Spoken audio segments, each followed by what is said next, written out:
Hola, hoy vamos a hablar un poco sobre las teorías del refuerzo, ¿sí? Dentro del asociacionismo tenemos las teorías conductistas que se basan en el refuerzo, ¿sí? La idea es que las conexiones entre los estímulos y las respuestas tienen que ver con mecanismos de refuerzo, o sea, tienen que ver con las consecuencias de la respuesta. Son mucho más importantes la consecuencia que tiene una respuesta que la asociación en el espacio y en el tiempo, como decía el conductismo clásico, ¿sí? O sea, las condiciones agradables, ¿sí? O las consecuencias agradables proporcionan condiciones para que se formen vínculos entre esos estímulos y la respuesta. Entonces, tanto Skinner como Sondheim, que son los exponentes más clásicos de la teoría del refuerzo, sostenían la idea de que si nuestras respuestas producían efectos que eran agradables, íbamos a tender a presentar esas mismas respuestas en situaciones semejantes. De alguna manera ustedes tienen que entender que, si bien el conductismo como teoría que explica los mecanismos del aprendizaje hoy en día absolutamente no tiene posibilidad, ¿sí? O sea, no, es un paradigma que no consigue explicar las complejidades que tiene el proceso de aprendizaje. Sin embargo, los conductistas utilizaron un montón de técnicas o crearon un montón de técnicas para tratar de moldear el comportamiento que siguen siendo sumamente eficientes, ¿sí? Y muchas de ellas fueron trasladadas al proceso de educación, o sea, la labor docente estaba centrada en los refuerzos de las situaciones escolares. Se tendía a premiar aquellas cosas que estaban bien y se tendía a castigar aquellas cosas que estaban mal. Básicamente ustedes pueden darse cuenta, todos ustedes fueron durante mucho tiempo alumnos, y saben que cuando alguien hace algo muy bien en la escuela, se le pone un muy bien 10, un felicitado, o sea, se lo refuerza como una manera de que siga dando ese tipo de respuestas o de controlar la motivación. Hoy sabemos que es un proceso muchísimo más complejo, pero anteriormente o en los años 50 se creía que eso podía funcionar de esa manera.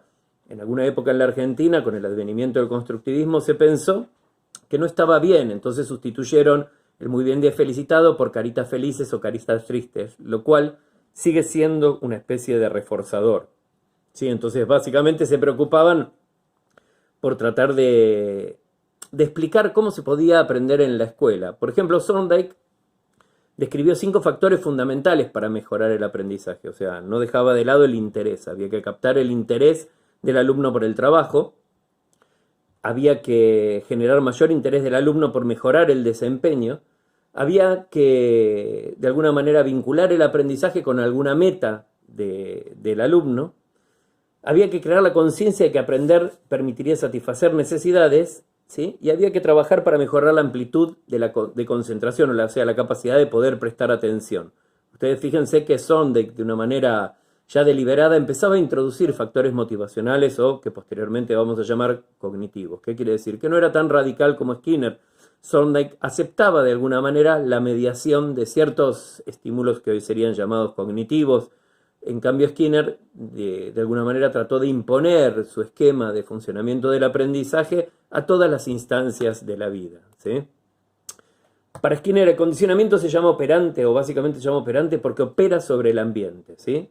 Entonces se puede controlar la conducta mediante circunstancias que premian o refuerzan, ¿sí? Y pautar una serie de recompensas o de manejo de los reforzadores que de alguna forma permiten moldear el comportamiento de las personas. O sea, hacer que las personas hagan lo que nosotros pretendemos o dejen de hacer lo que nosotros pretendemos.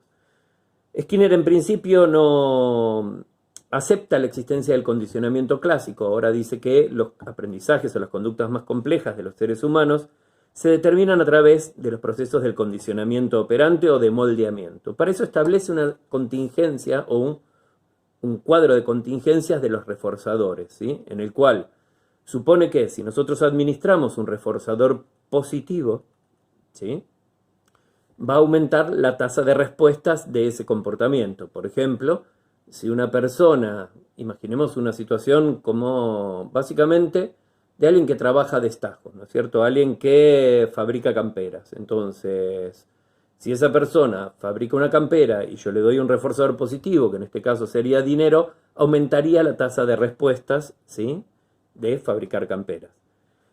Si al revés yo retiro un reforzador positivo, ¿sí?, la tasa de respuestas disminuye. ¿Qué quiere decir? Que si esa persona fabrica camperas y me las entrega y yo no le pago, va a llegar un momento en el cual va a dejar de fabricar camperas, ¿sí? O sea, La tasa de respuestas disminuye y el comportamiento que yo busco se extingue.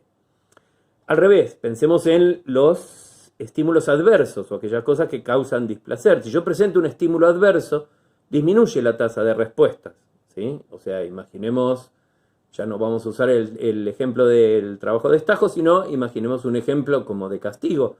Imaginemos que no queremos que un perro haga pis adentro de la casa, entonces en el momento en el que hace pis adentro de la casa, yo le presento un estímulo adverso, que podría ser refregarle la cara contra el pis, o alguno hasta le daría una patada, digamos, como un estímulo adverso. En los experimentos se utilizaba en esa época ponerles corriente por debajo de las patas, ¿sí? Como estímulos adversos. Lo que se conseguía era que el animal disminuyera la tasa de respuesta, o sea, que dejara de hacer pis dentro de la casa para tratar de evitar ese castigo que se le daba.